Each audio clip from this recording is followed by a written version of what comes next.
everyone, so welcome to my YouTube channel. My name is आंचल छाबड़ा। तो बच्चों, आज मैं आपको बताऊंगी आयनाइजेशन एंथैल्पी के बारे में। देखो, एंथैल्पी तो आपको पता ही होगा। एंथैल्पी मीन्स क्या होता है? Enthalpy is energy. What is enthalpy? Enthalpy is an energy and here ionisation means removal of ions. What is the meaning of ionization? Removal of ions. So, what is the combination of ionization and enthalpy? The minimum, it is the minimum amount of energy. It is the minimum amount of energy which is required to remove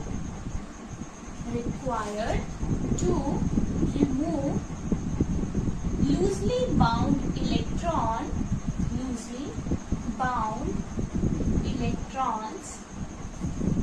from a neutral gaseous atom.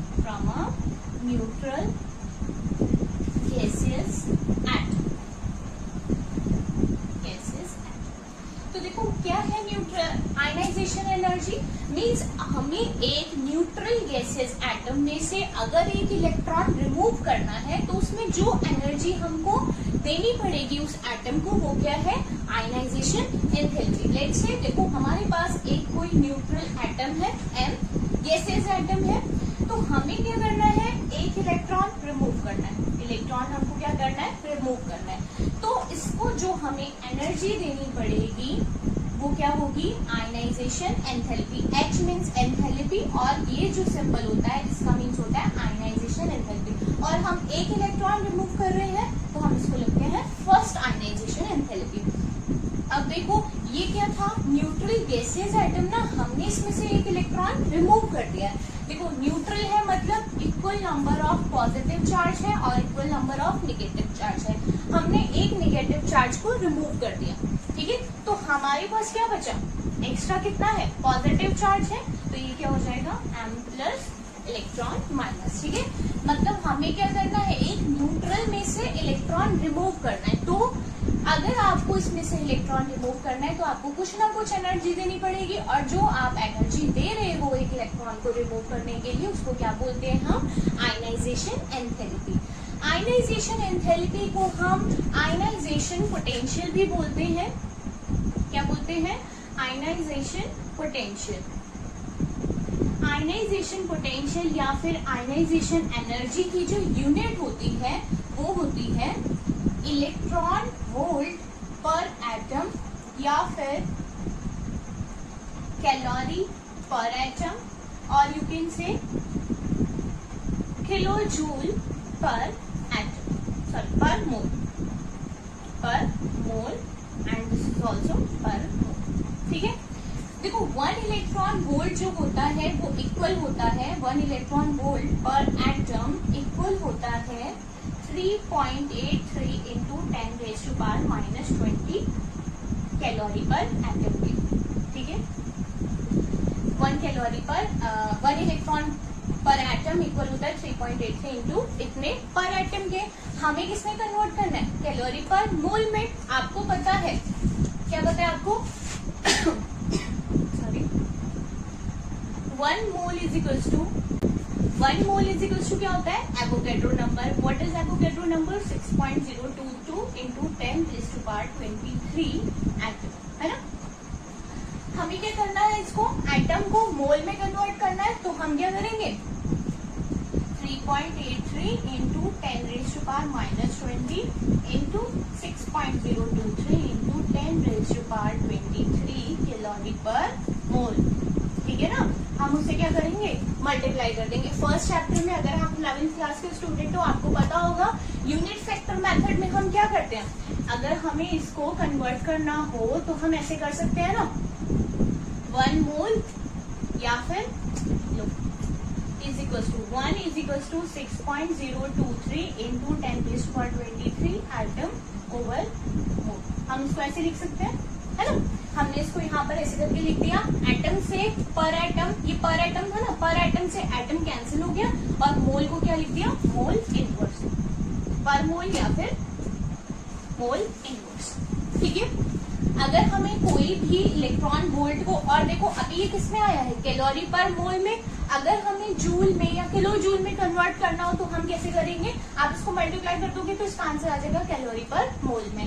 अगर आपको kilo joule या joule में convert करना है तो 1 calorie होता है 4.18 joule.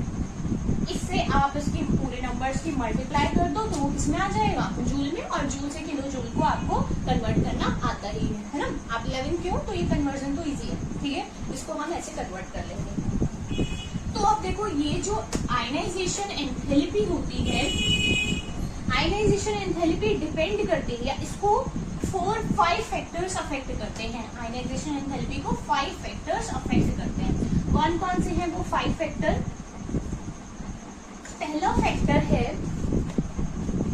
First factor is nuclear charge. Nuclear charge,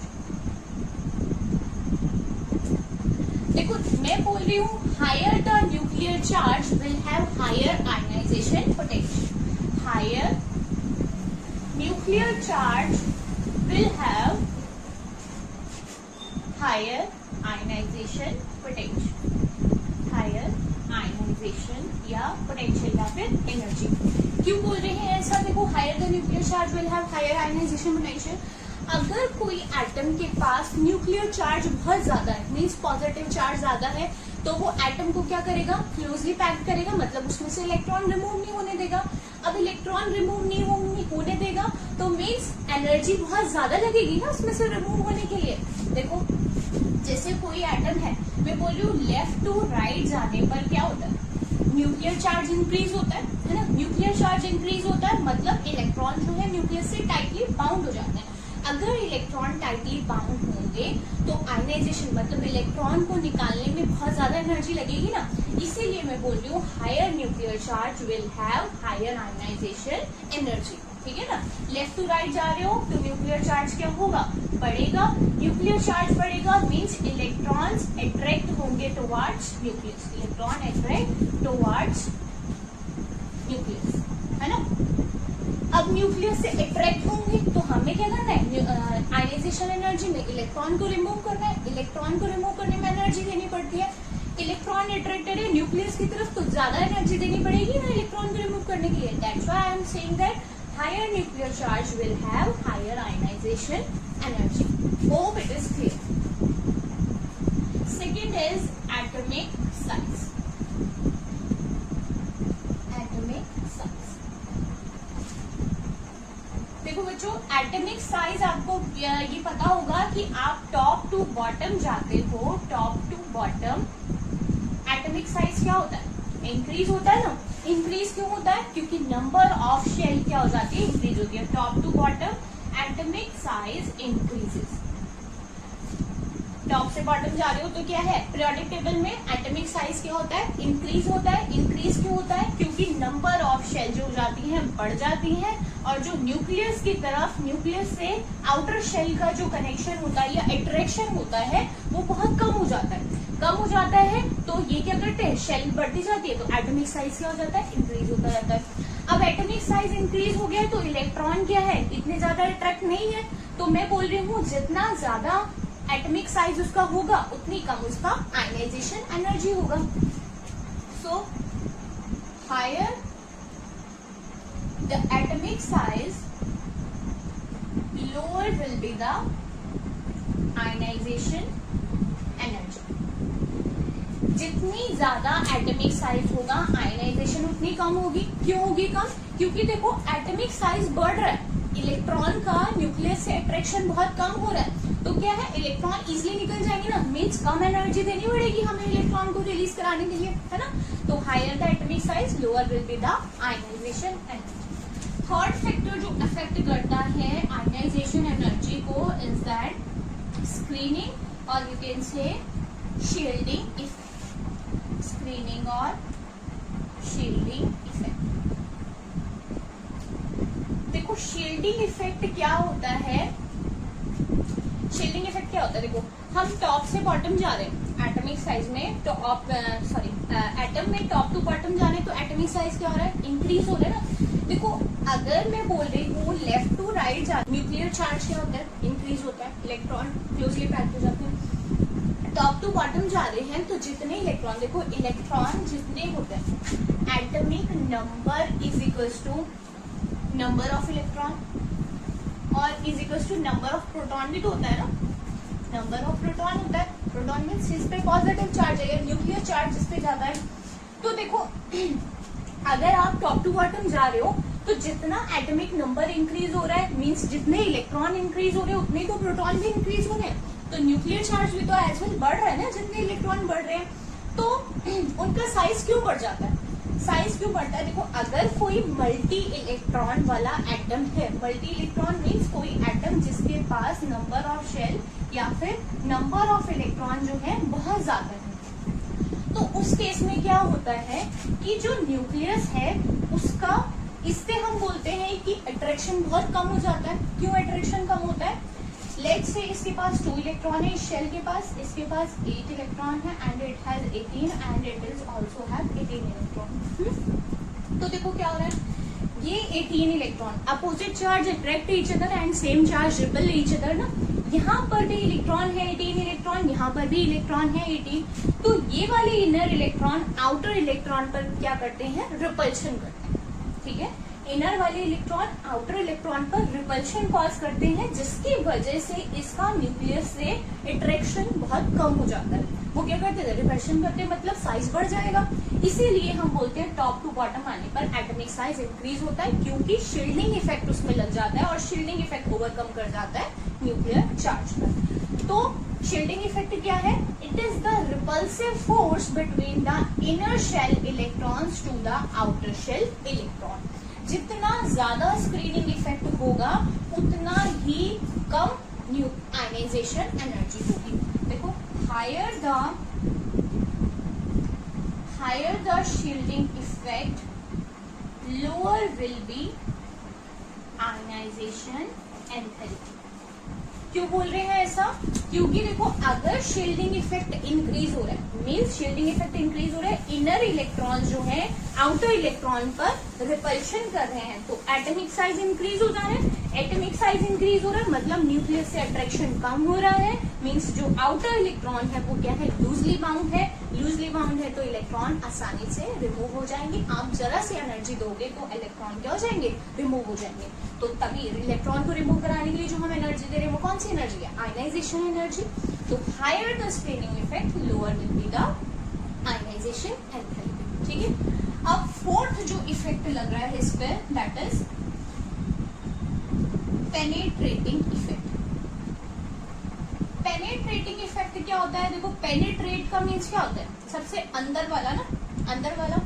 तो सबसे अंदर न्यूक्लियस के जो अंदर वाली सबसे शेल होती है वो कौन सी शेल, एस ऑर्बिटल है ना, फिर उसके बाद पी, उसके बाद डी और फिर एफ, है ना। तो सबसे जो न्यूक्लियस के सबसे पास होगा उसका पेनिट्रेशन इफेक्ट सबसे ज्यादा होगा, फिर पी का, फिर डी का, फिर एफ का। जो न्यूक्लियस के सबसे पास है मींस वो अट्रैक्टेड है न्यूक्लियस की तरफ, अट्रैक्टेड है तो उसकी आयनाइजेशन एंथैल्पी सबसे ज्यादा होगी। अगर आपके पास कोई ऐसा कॉन्फ़िगरेशन है जिसमें एस ऑर्बिटल दे रखा है, पी ऑर्बिटल दे रखा है, तो आप किसमें से इलेक्ट्रॉन रिमूव इजिली कर सकोगे, जिसमें पी इलेक्ट्रॉन, जिसके पी ऑर्बिटल में इलेक्ट्रॉन प्रेजेंट है, वहां से निकाल सकोगे ना। क्यों, क्योंकि एस का पेनिट्रेटिंग इफेक्ट, एस जो है न्यूक्लियस के सबसे ज्यादा पास है, क्योंकि उसका पेनिट्रेशन इफेक्ट सबसे ज्यादा होता है। ठीक हो गया। अगर मैं इसको एक एग्जाम्पल दूं आपको, तो देखो किसका पेनिट्रेशन इफेक्ट सबसे ज्यादा होगा और किसकी आयनाइजेशन एंथैल्पी, किसको रिमूव करने में आयनाइजेशन एंथैल्पी सबसे कम लगेगी। देखो मैग्नीशियम एंड एल्यूमिनियम। मैग्नीशियम का एटॉमिक नंबर होता है 12, एल्यूमिनियम का होता है 30, ठीक है। अगर हम इसका कॉन्फ़िगरेशन लिखे तो क्या होगा, 1s2 2s2 2p 6 10 3s2, है ना। एल्यूमिनियम का लिखे तो 1s2 2s2 2p6 3s2 3p1। Clear हो गया। ये कॉन्फ़िगरेशन है ना, होप आपको कॉन्फ़िगरेशन निकालना आता हो, कैसे निकालते हैं, आउटबाउंड रूल के अकॉर्डिंग, ठीक है। तो देखो अब क्या हो रहा है, इलेक्ट्रॉन किसमें से इजिली निकलेंगे, आयनाइजेशन एंथैल्पी सबसे ज्यादा किसकी होगी, मींस जिसमें मुश्किल से इलेक्ट्रॉन निकलेंगे, किसमें निकलेंगे मुश्किल से, प्रिंसिपल नंबर दोनों का सेम है, ये भी 3 है, ये भी 3, ठीक है। इसमें S में इलेक्ट्रॉन है, इसमें P में इलेक्ट्रॉन है, वो भी 1। पेनिट्रेटिंग इफेक्ट सबसे ज्यादा किसका होता है? S का। तो इसकी आयनाइजेशन, अगर आप इसमें से इलेक्ट्रॉन रिमूव कर रहे हो तो इसकी आयनाइजेशन एंथैल्पी सबसे ज्यादा होगी रेदर देन एल्यूमिनियम, ठीक है। हमने क्या बोला था, देखो एक चीज, लेफ्ट टू राइट जाने पर न्यूक्लियर चार्ज इंक्रीज होता है और आयनाइजेशन एंथैल्पी भी क्या होती है? इंक्रीज होती है। Higher the nuclear charge will have higher ionisation enthalpy. अब देखो पीरियोडिक टेबल में आप मैग्नीशियम का प्लेस देखो और एल्यूमिनियम का प्लेस देखो। मैग्नीशियम, एल्यूमिनियम, सिलिकॉन, फास्फोरस, ऐसे होता है ना। देखो हम लेफ्ट टू राइट जा रहे हैं बट आयनाइजेशन एंथैल्पी किसकी ज्यादा हो रही है? मैग्नीशियम की। यहाँ मैग्नीशियम की ज्यादा हो रही है। तो आप डायरेक्टली किसी एटम को या फिर कोई भी एलिमेंट को देख करके नहीं बता सकते कि इसकी आयनाइजेशन एंथैल्पी सबसे ज्यादा होगी, ठीक है। देखो लेफ्ट टू राइट जाने पे आयनाइजेशन एंथैल्पी इंक्रीज होती है, लेकिन यहाँ लेफ्ट टू राइट जाने पर आयनाइजेशन एंथैल्पी क्या हो रही है? डिक्रीज हो रही है। क्यों? क्योंकि मैग्नीशियम की आयनाइजेशन एंथैल्पी सबसे ज्यादा है, क्योंकि इसमें पेनिट्रेशन इफेक्ट लग रहा है ना। तो हम सबसे पहले अगर हमें आयनाइजेशन एंथैल्पी बतानी होगी कि किसकी सबसे ज्यादा है, तो हम कैसे बताएंगे? पहले हम उसका इलेक्ट्रॉनिक कॉन्फ़िगरेशन फाइंड करेंगे, उसके बाद हम देखेंगे कि अगर उनका प्रिंसिपल नंबर सेम है, फिर हम देखेंगे उसमें पेनिट्रेशन इफेक्ट कैसे लग रहा है। अगर S में इलेक्ट्रॉन है तो आयनाइजेशन एंथैल्पी S वाले की सबसे ज्यादा होगी, ठीक है। लास्ट इफेक्ट जो अफेक्ट करता है आयनाइजेशन एंथैल्पी को, that is electronic configuration. Electronic configuration या फिर arrangement of electron, electronic configuration और arrangement of electrons. Arrangement of electrons का मतलब क्या है? देखो आयनाइजेशन एंथैल्पी मेनली क्या है कि अगर तो वो न्यूक्लियस से बहुत ज्यादा पास है तब हमें एनर्जी बहुत ज्यादा देनी पड़ रही है उसमें से इलेक्ट्रॉन को रिमूव करने के लिए, ठीक है। इलेक्ट्रॉनिक कॉन्फ़िगरेशन में क्या है कि जिनका स्टेबल कॉन्फ़िगरेशन है, स्टेबल कॉन्फ़िगरेशन का मीन्स क्या होता है कि अगर कोई ऑर्बिटल हाफ फिल्ड है या फिर कोई ऑर्बिटल फुली फिल्ड है, फुली फिल्ड है। ऑर्बिटल कितने होते हैं पीरियोडिक टेबल में? 4 ही होते हैं ना। कौन कौन से? S, P, D and F, है ना। S में मैक्सिमम S के जो ऑर्बिटल होते हैं 1 ऑर्बिटल होता है, P के 3 होते हैं, D के 5 एंड F के 7। मैक्सिमम इलेक्ट्रॉन इसमें आ सकते हैं 2, इसमें 6, इसमें 10 और इसमें 14। क्यों? क्योंकि देखो S में एक ही ऑर्बिटल है ना, मीन्स ये, और एक ऑर्बिटल में मैक्सिमम 2 इलेक्ट्रॉन आते हैं। P के कितने ऑर्बिटल है? 3 सबशेल है इसमें, और एक ऑर्बिटल में बोल रही हूँ मैक्सिमम 2 इलेक्ट्रॉन आएंगे, तो कितने मैक्सिमम इलेक्ट्रॉन आ रहे हैं? 6। ऐसे ही D में 1, 2, 3, 4, 5 मैक्सिमम 2 इलेक्ट्रॉन एक ऑर्बिटल में, तो कितने इलेक्ट्रॉन आ रहे हैं? ऐसे, ठीक है। ऐसे ही आप F में भी करोगे। F में कितने सबशेल होते हैं? 7, 1, 2, 3, 4, 5, 1, 2, 3, 4, 5, 6, 7, ठीक है। मैक्सिमम कितने इलेक्ट्रॉन आ सकते हैं? 40। एक ऑर्बिटल में, एक शेल में ऑलवेज 2 इलेक्ट्रॉन आ सकते हैं, मैक्सिमम 2 इलेक्ट्रॉन, ठीक है। अगर कोई कॉन्फ़िगरेशन ऐसा है जिसमें देखो अब ये फुली फिल्ड है ना, मैक्सिमम 2 इलेक्ट्रॉन आ रहा है, फुली फिल्ड। मैक्सिमम 6 तो फुली फिल्ड, ये भी फुली फिल्ड, ये भी फुली फिल्ड। हाफ फिल्ड का मतलब क्या है कि इसमें सब में ही एक एक इलेक्ट्रॉन है। 1, 2, 3, 4, 5, 6 and 7. This is the half filled configuration of f orbital and this is the fully filled configuration of f orbital. ऐसे ही D में भी होगा, सब में एक एक इलेक्ट्रॉन, P में भी, तीनों में एक एक इलेक्ट्रॉन, इसमें भी एक इलेक्ट्रॉन। अगर कोई ऐसा कॉन्फ़िगरेशन है जिसमें हाफ फिल्ड या फुली फिल्ड ऑर्बिटल है तो मतलब वो मोस्ट स्टेबल स्टेट में। अगर आप किसी मोस्ट स्टेबल स्टेट में से इलेक्ट्रॉन को रिमूव कर रहे हो तो आपको सबसे ज्यादा एनर्जी उसमें देनी पड़ेगी। सबसे ज्यादा एनर्जी देनी पड़ेगी तो मीन्स आयनाइजेशन एंथैल्पी उसकी सबसे ज्यादा होगी। तो पूरे पीरियोडिक टेबल में सब फुली फिल्ड कॉन्फ़िगरेशन किसका होता है? फुली फिल्ड कॉन्फ़िगरेशन होता है हैलोजन एटम का। हैलोजेंस का होता है ना, क्या कॉन्फ़िगरेशन होता है? हैलोजेंस का कॉन्फ़िगरेशन होता है NH2 NP6, ठीक है। S भी fully filled and P is also fully filled. N is the principle number, ठीक है। तो जो भी कॉन्फ़िगरेशन है वो क्या है, फुली फिल्ड है। जितने भी हाइड्रोजन एटम है उनका फुली फिल्ड कॉन्फ़िगरेशन है। अगर आप फुली फिल्ड में से एक इलेक्ट्रॉन रिमूव कर रहे हो तो आपको हाईएस्ट अमाउंट ऑफ एनर्जी देनी पड़ेगी उसको। क्लियर है? तो ये है 5 फैक्टर जो अफेक्ट करते हैं आयनाइजेशन एंथैल्पी को। आयनाइजेशन एंथैल्पी क्या है? Minimum amount of energy required to remove loosely bound of electron. अगर एक कोई लूजली बाउंड इलेक्ट्रॉन है, आपको उसमें से इलेक्ट्रॉन रिमूव करना है, तो जो एनर्जी आपको देनी पड़ती है वो क्या होगी? Ionisation enthalpy. अगर इलेक्ट्रॉन न्यूक्लियस से क्लोजली पैक्ड है तो आपको ज्यादा अमाउंट ऑफ आयन मतलब हायर आयनाइजेशन एंथैल्पी देनी पड़ेगी। एटॉमिक साइज ज्यादा है तो कम देनी पड़ेगी। स्क्रीनिंग इफेक्ट सबसे ज्यादा लग रहे हैं उस एटम में तो आयनाइजेशन एंथैल्पी कम होगी। पेनिट्रेटिंग इफेक्ट सबसे ज्यादा लग रहा है मतलब s ऑर्बिटल में सबसे ज्यादा लग रहा है जो कि न्यूक्लियस के पास है, तो आपको आयनाइजेशन एंथैल्पी सबसे ज्यादा देनी पड़ेगी। ऐसे ही जिनका इलेक्ट्रॉनिक कॉन्फ़िगरेशन सबसे मतलब फुली फिल्ड है या हाफ फिल्ड है उसकी आयनाइजेशन एनर्जी सबसे ज्यादा होगी। तो मैं आपको इसका एक क्वेश्चन सॉल्व कराती हूँ जिससे आपको क्लियर हो जाएगा कि आयनाइजेशन एंथैल्पी को हम कैसे देखेंगे। देखो एक क्वेश्चन दिखा देती हूँ। आपके पास इलेक्ट्रॉनिक कॉन्फ़िगरेशन गिवन है that are 1s2, 2s2, 2p6 and 3s2. Second is 1s2, 2s2, 2p6 and 3s1. Third is 1s2, 2s2, 2p6. Fourth 1s2, 2s2, 2p2 and fifth is 1s2, 2s2 and 2p3. ठीक है, ये हमारे पास configuration है। सबसे पहले हम क्या देखेंगे कि कौन सा इसमें से ऐसा कॉन्फ़िगरेशन है जो फुली फिल्ड है, इलेक्ट्रॉन्स इसमें फुली फिल्ड है। तो देखो इसमें कौन सा फुली फिल्ड है, ये s2 भी फुली फिल्ड माना जाएगा। s1 यहाँ देखो 2s2, 2p6 मैंने बोला था ना डबल गैस का कॉन्फ़िगरेशन क्या होता है ns2 np6। यहाँ पे n की वैल्यू क्या है 2 है तो मीन्स ये क्या है फुली फिल्ड। तो इसमें से इलेक्ट्रॉन रिमूव करने के लिए आपको सबसे ज्यादा एनर्जी देनी पड़ेगी, मीन्स इसकी आयनाइजेशन एंथैल्पी सबसे ज्यादा होगी।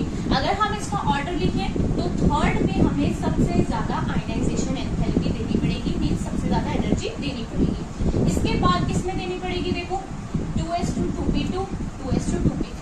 ये क्या है 2p3 मीन्स देखो p ऑर्बिटल जो है वो हाफ फिल्ड है, p orbital is half filled. तो नेक्स्ट जो आयनाइजेशन एंथैल्पी सबसे ज्यादा होगी वो किसकी होगी? फिफ्थ का। क्लियर है? अब देखो कॉन्फ़िगरेशन क्या है 3s2, 3। देखो अब क्या करेंगे, अब यहाँ पर देखो आप कहोगे कि इसमें इलेक्ट्रॉन्स p ऑर्बिटल में है, लास्ट इलेक्ट्रॉन इसमें s में है और इसमें s में है। s ऑर्बिटल में पेनिट्रेशन इफेक्ट सबसे ज्यादा होता है तो ये पहले आएगा या फिर ये पहले आएगा। वो तब देखेंगे पेनिट्रेशन इफेक्ट जब प्रिंसिपल नंबर सेम होगा। यहाँ पर देखो प्रिंसिपल नंबर 2 है, यहाँ पर 3 है, यहाँ पर 3 है, मीन्स इसका और इन दोनों का प्रिंसिपल नंबर डिफरेंट है। तो जिसका प्रिंसिपल नंबर कम होगा वो न्यूक्लियस के सबसे पास होगा। ठीक है, तो हम प्रिंसिपल जो न्यूक्लियस के पास होगा उसके आयनाइजेशन एनर्जी सबसे ज्यादा होगी। अगर इसका प्रिंसिपल नंबर इनके सेम होता, प्रिंसिपल नंबर समझ रहे हो ना, ये 2 है और ये 3 है, ठीक है, तो अब जो होगा किसकी आयनाइजेशन एनर्जी ज्यादा आएगी? जिसका प्रिंसिपल नंबर कम है। क्लियर हो गया? अब यहाँ पर देखो प्रिंसिपल नंबर सेम है, 3 है, ये भी 3 है। इसमें s में इलेक्ट्रॉन है, दोनों का पेनिट्रेशन इफेक्ट भी सेम है, दोनों में s इलेक्ट्रॉन है। अब क्या देखेंगे, देखो s में 2 इलेक्ट्रॉन है, s में 1 इलेक्ट्रॉन है। फुली फिल्ड की एनर्जी सबसे ज्यादा, उसकी आयनाइजेशन एनर्जी सबसे ज्यादा and then last will be 0। ठीक हो गया? तो अगर हमें किसी का आयनाइजेशन एनर्जी का हमें ऑर्डर बताना है तो सबसे पहले हम देखेंगे कि वो हाफ फिल्ड है या फुली फिल्ड है। फर्स्ट उसको प्रेफरेंस देंगे, फिर सेकंड देखेंगे कि उसकी पेनिट्रेशन इफेक्ट सबसे ज्यादा किसमें लग रहा है, और पेनिट्रेशन इफेक्ट देखने के लिए हम क्या कहेंगे कि वो s और मतलब उनका प्रिंसिपल नंबर सेम होना चाहिए पेनिट्रेशन इफेक्ट देखने के लिए। अगर सेम नहीं है तो हम देखेंगे कि उसका प्रिंसिपल नंबर जिसका कम होगा उसको सबसे पहले रखेंगे आयनाइजेशन एनर्जी के लिए और फिर बाकी को उसके हिसाब से हम रखेंगे। ठीक है बच्चों, अगर आपको इसके अलावा कोई क्वेरी आए क्वेश्चंस को सॉल्व करने में तो आप कमेंट्स बॉक्स में बताइएगा। Thank you for watching.